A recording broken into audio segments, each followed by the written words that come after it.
If you're a consultant, freelancer, or agency owner and you're already fully booked, but your income isn't really the way it should, plus you're feeling a little bit underpaid, then this episode is for you. I'm Anna Christensen. I run a design agency since 18 years. It's called Zinder, and we work primarily with sports and outdoor companies. I'm also the founder of the newly launched SaaS company called Cade, and it's an operating system for consultants and agencies in creative industries to manage their clients in calm, organized, and professional way. And here on this channel, I'm going to help you go from a consultant solopreneur to entrepreneur running a profitable consulting business. In the early years of us running our agency, we realized we were busy, we had great clients, we delivered great work, but we didn't really have the revenue that we wanted. We worked a lot, we had great clients, we did great work, the pricing was all right, but we had to make some shifts in order to actually get to the revenue goals that we had set for ourselves. In this episode, I'm going to talk to you about 15 small changes that we made in our agency that eventually compounded and doubled our income. It wasn't anything super dramatic or crazy pivots or anything, just small tweaks that made a huge difference to our actual bottom line. So if you're working with clients and want to earn more without burning out, then this episode is for you. First, a little warning. I will not tell you to work harder, put in more hours, or hustle like crazy. It's not about that. It's about making small changes that will have a bigger effect because of the compound effect. We're going to look at small things that drain your time and leak money. And every problem we had in our agency actually came down to one thing: how client work actually runs day to day. Number one, stop letting clients choose how you work. Sure, you want to please your clients, you want to do whatever it takes to make them happy, so you might hear yourself saying, sure, I'll accommodate to your way of working. No, sure, they might have their systems and their processes in-house, but so should you. When every client works differently, your business slowly turns into chaos. You've got different tools, you've got different systems, you've got different feedback styles, you've got different expectations. You think they'll want that and appreciate that because it's client friendly from your point of view, but it's actually not. It's going to turn out really expensive at your end. So when you have to accommodate to their way of working, that's a lot of extra time for you to put in to figure things out and to get extra explanation. And you'll do mistakes, of course, that will cost you time. And then you'll have to do all the catch up. From your perspective, that's not great. But something that they will appreciate is one way of onboarding them, one way of communicating, one way of giving feedback, one way of approving the work. So what we've seen works is that when you are really clear from the beginning, then your clients will gonna stick to that and will want to work with you in that way because they see that you are organized, and it's, in a way, it's a relief for them. They will accommodate because they know that you are in charge and you're the project manager here. Once we worked with a pretty big international brand, and they had about 100 people in their apparel team. And the fact was that it was a mess. All their internal processes were completely broken. It was complete chaos. And so when we came in and we had a process and a system in a workflow, they were so happy and relieved to follow our lead because it was all systematized. It was all controlled. And they just had to get the approvals and deliverables, but it was all controlled from our side. They didn't have to do anything except for communicate and give us the approvals. Basically, no client will ever complain that you are structured, that you are organized, that you have systems and tools and processes in place, and that you will deliver them clarity. We have not heard any of our clients complain about that. Number two, if it's not written down, it did not happen. I do not know, in the hundreds of brands that we work with, how many times I've heard, where did we put that? Oh, who decided this? Actually, what happened? What did we say in that meeting? Was that confirmed? Or I think you said this, but I might have misunderstood you. Or please, can you resend that info? I don't think I got it. Documentation of everything is crucial in saving everyone's time. And we're talking about documenting everything as early as the first call that you have with your potential client. So you can have meeting notes. You can see exactly who was in that meeting. You can use AI to have the notes taken for you, so you don't have to do any notes taking for yourself. And then summarize everything and send it back to the client. because people remember different things. And also there's the authority bias in all the companies. Some people are higher up in the rank, and then the lower people down the rank, they might not dare to say anything. They might not dare to say, hey, dude, that is actually not true. This is what was said instead. So if a decision only happens in the call, nobody has the answer key. And that's just how humans work. There's no fault. It's just that documentation is important to make sure that we have a record on what was said. So to stop wasting time, do these 3 things. First, every decision has to be written somewhere. Every yes or no has to be visible and traceable, and every change needs to be documented. And you'll see that this is going to save you insane amounts of rework and give you a lot of credibility. Number 3, kill quick calls. No more, can we just jump on a call really quickly? I just want to clarify something. There's no such things as a quick call. When you say, can we jump on a 15-minute call? It takes 45 minutes instead of 15. We once had a client, and the contact person there, she wanted to be on top of things. And so she required to have meetings all the time, several times per week. And eventually we couldn't do that because we lost money on the project. With constant meetings, we couldn't do the actual work that we got paid for. So we ended up sitting in meetings just to talk things through that could literally be put in an email or a message. So we had to change the rules, and basically no call without a clear agenda. If she didn't clarify what the meeting was about, we didn't have the meeting. And we also didn't do any calls to clarify something that could easily be put in an email. Because eventually calls should be for decision, not for confusion or to just talk things because it's nice to talk. Yeah, sure, you can do that as well, but not constantly. And for you running a project, your time is part of your margin and part of the project. So if you do not protect your time, then your profit will suffer. Number 4, stop delivering work without approval checkpoints. In the beginning of us running our agency, we didn't want to say no to clients. So we thought that the more options that they got, the better it was. So on a project, I think we ended up giving the client, I think it was 57 different logo suggestions. And yes, that's madness. And now we have approval checkpoints and revisions for every delivery. And yes, of course, as a creative, you want to move forward and keep momentum, but clients love to have opinions, so decisions tend to be dragged out. And if you move forward without clear sign-offs, you'll end up with endless revisions. So if nobody stops them and tells them no, they will want to have, all these opinions and all these changes because they don't actually know what they want. So here's what you can do. Define clear checkpoints, and then nothing moves forward without approvals. And in doing this, you'll speed things up instead of slowing things down. Number 5, track where projects slow down, not who slowed it down. And this is huge because a lot of clients, they might have a big team. And if something happens, everybody loves to do the blame game. If it was this person, or it was her fault, oh, you should have done, you should have said, It's not constructive. It's not good for the team spirit and team morale. Plus, it takes time from constructively solving the problem. So take charge and look objectively at where the issue is, and then find the problem that slows the project down.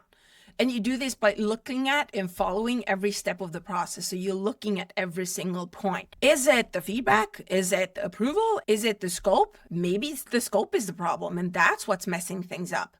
So find the step that's the issue and not the person that creates the problem. And that's where systems come in because they replace the stress. Number 6, clients don't pay for creativity, they pay for clarity. I actually heard someone say this in a podcast, and as a designer, I was like, no, what is this dude talking about? I felt a little bit attacked and uncomfortable. But yeah, it's uncomfortable to hear this for creatives because amazing work without clarity feels really risky for the client. They always want to know what's happening, what's done, what's next, and what should they be doing. They don't want any surprises. They want to know that you're on top of the things and that they can trust you. So when clients feel informed, they relax and they trust you even more. And of course, relaxed clients, they pay faster and they push back less. And they come back to work more with you, or they refer you to other potential clients. Number 7, stop managing client work in your inbox or Slack or WhatsApp or other communication platforms. You cannot run your business in your emails. It's not a system and it will only overwhelm you. It is a huge risk of missing things that make your clients pissed off, so they will delay the project or they might not be happy with the project, because emails are really bad at tracking decisions or showing the project progress or holding someone accountable.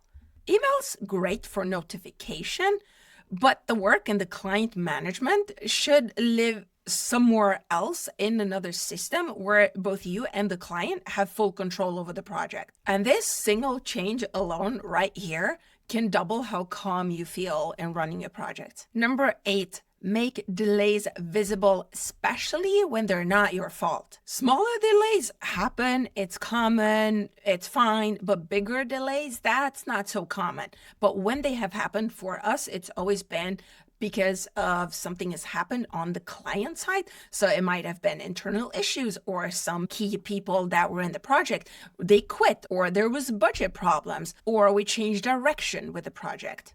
So when things like this happen, they can tend to become really personal and people can start again attacking each other and pointing fingers at each other. But when they are tracked and they are visible, this neutralizes it. Everybody can clearly see what's happened, where the status is, what needs to get done next. So instead of arguing and kind of like everybody being annoyed, you can just follow the process and follow the project steps, because everything is tracked and everything is visible. Everybody can see where you're waiting for someone's input or when the feedback is overdue. Things are not done with a bad intent. It's just that things happen and it's easier to get things done and fixed when it's black on white. And what this has done for us in our projects is that when everything is visible and tracked, you don't need to confront anybody.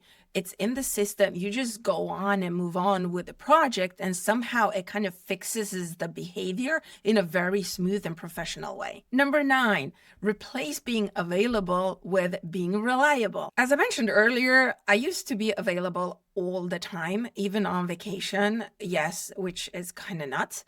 And yes, it can feel really great to say yes all the time to clients. Sure, you can reach me 24/7, but it's freaking exhausting. And you have to remember that you're also a business.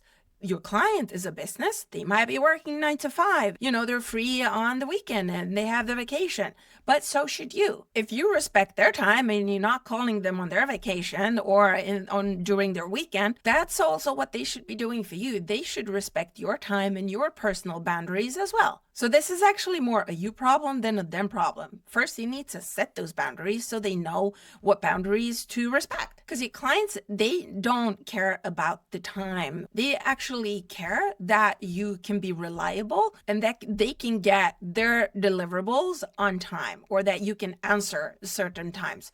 If they know this, they're all good. So if you share and have clear updates or clear next steps, then you do not have to be available all the time. You just need to do what you say you'll do when you say you'll do it. Because if you do that, your client will give you the trust that you deserve.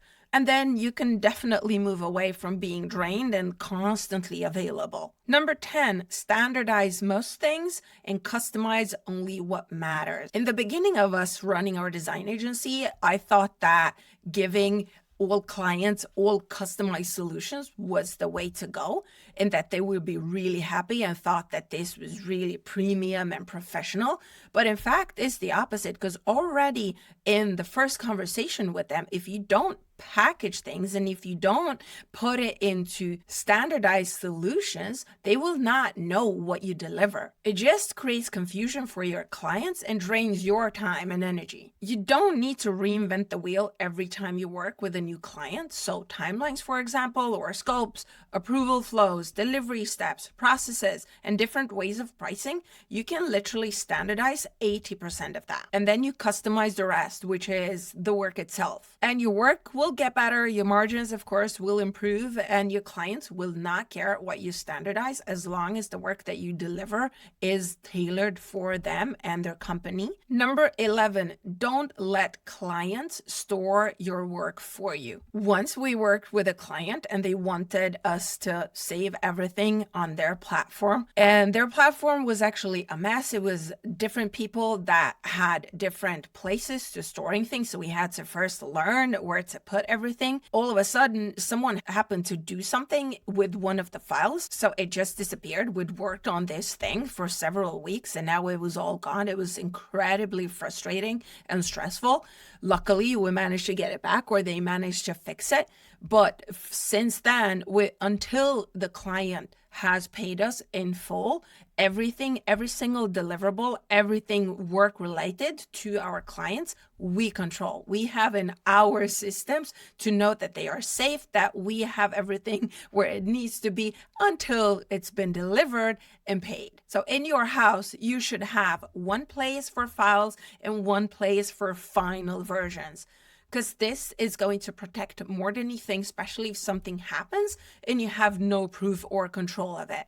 And guess who's going to be blamed for that? You.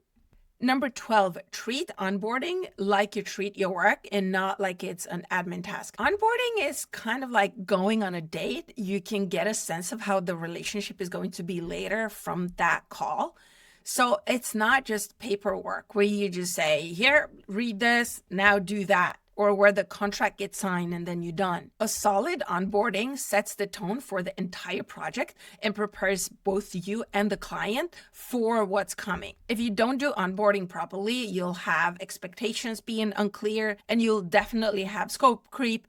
Clients won't be able to plan or prepare and be ready for the work. So if you do this right, it's going to save you a lot of time. And here's what a good onboarding looks like. This is what you should cover in your onboarding calls. First, you have the welcome and the expectations. You lay them out clearly. You're going through scope and boundaries. So basically what's included and the deliverables for the project. You are going through roles and decision makers. So who's responsible for what, who gives approvals, who owns the decisions, and who gives the feedback. You're going through goals and success metrics with KPIs for everything. You're going through the communication structure. So how to communicate, where to communicate, how to give feedback and approvals. You're looking at the collaboration workflow with timelines and milestones to be super specific and detailed. And you're also going through tools and processes that you want the project to run through. So basically how to share the work and store things, etc. And this should make the client feel very well prepared and they should know exactly what to expect.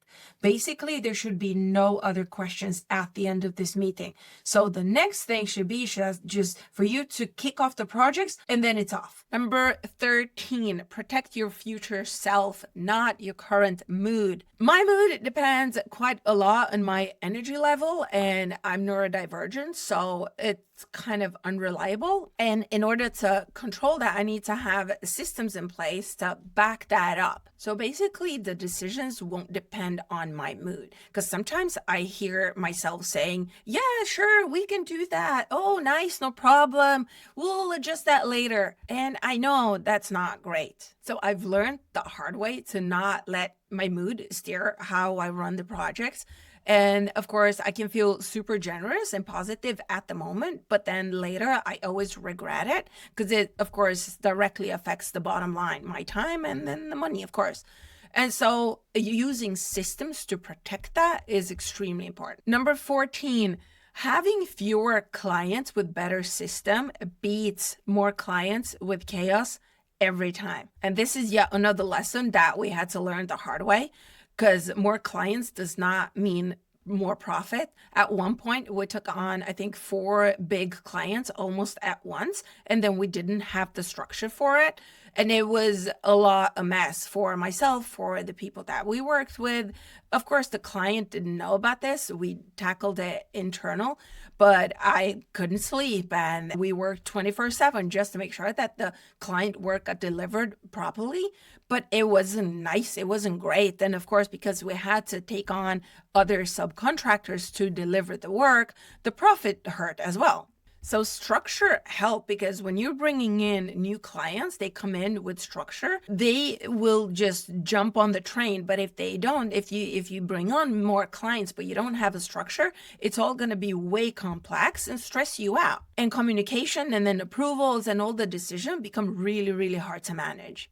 So before adding more clients, you have to fix your workflows and put systems in place. And when your system works, scaling is way easier. Number 15, raise your prices before you burn out. I hear this constantly with other freelancers and consultants, that if you have low prices, you will get more clients, but that is not the fact. I'll charge less now and then I'll raise my prices later. This is only going to mean that you will attract bad clients, because if clients are only looking to get cheap results, then they will not respect you and they will be a pain in the ass for you.